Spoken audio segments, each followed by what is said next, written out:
Thank you. I appreciate that, man. You too. You too. Adder's reading us a bedtime story. I am. All right. Are you ready? Are you guys ready for this? This is Harry Potter as written by an artificial intelligence. Harry Potter and the portrait of what looked like a large pile of ash. Chapter 13. The Handsome One. The castle grounds snarled with a wave of magically magnified wind. The sky outside was a great black ceiling which was full of blood. The only sounds drifting from Hagrid's hut were the disdainful shrieks of his own furniture. Magic. It was something that Harry Potter thought was very good. Leathery sheets of rain lashed at Harry's ghost as he walked across the grounds toward the castle. Ron was standing there and doing a kind of frenzied tap dance. He saw Harry and immediately began to eat Hermione's family. Ron's shirt was just as bad as Ron himself. If you two can't clump happily, I'm going to get aggressive, confessed the reasonable Hermione. What about Ron magic? Offered Ron. To Harry, Ron was a loud, slow, and soft bird. Harry did not like to think about birds. Death Eaters are on the top of the castle, Ron bleated, quivering.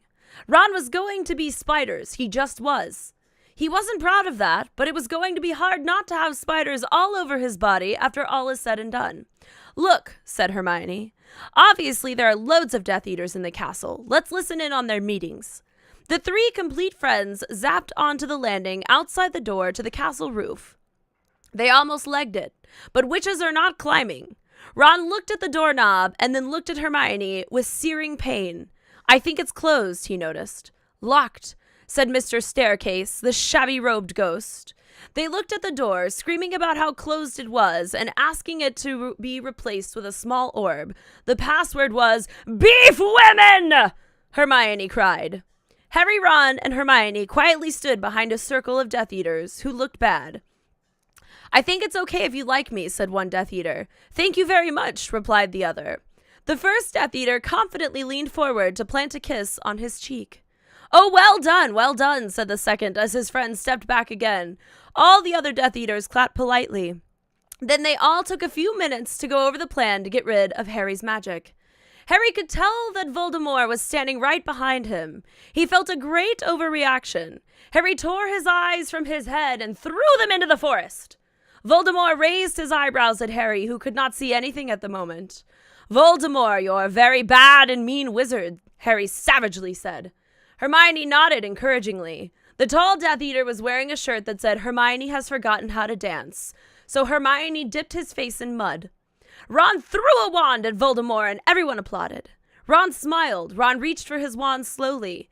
Ron's the handsome one, muttered Harry, as he reluctantly reached for his. They cast a spell or two, and jets of green light shot out of the Death Eaters' heads. Ron flinched.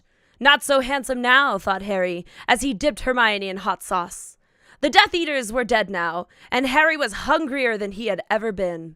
The great hall was filled with an incredible moaning chandelier and a large librarian who had decorated the sinks with books about masonry. Mountains of mice exploded. Several long pumpkins fell out of McGonagall. Dumbledore's hair scooted next to Hermione as Dumbledore arrived at school. The pig of Hufflepuff pulsed like a large bullfrog. Dumbledore smiled at it, placed a hand on its head, and said, You're a Hagrid now. We're the only people who matter. He's never going to get rid of us, Harry, Hermione, and Ron said in chorus. The floor of the castle seemed like a large pile of magic.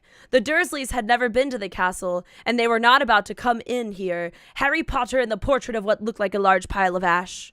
Harry looked around and then fell down the spiral staircase for the rest of the summer.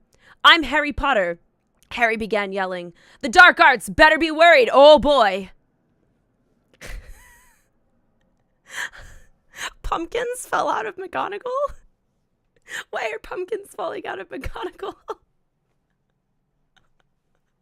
Why are pumpkins falling out of McGonagall? So that, I present to you, is Harry Potter and the portrait of what looked like a large pile of ash, as written by artificial intelligence. And if you'd like to read it for yourself, here is that as written by science. We're gonna say it was written by science. This is borderline erotic. It is borderline erotic, isn't it? And why? Why is it borderline erotic? I don't know why, but it is, isn't it? It really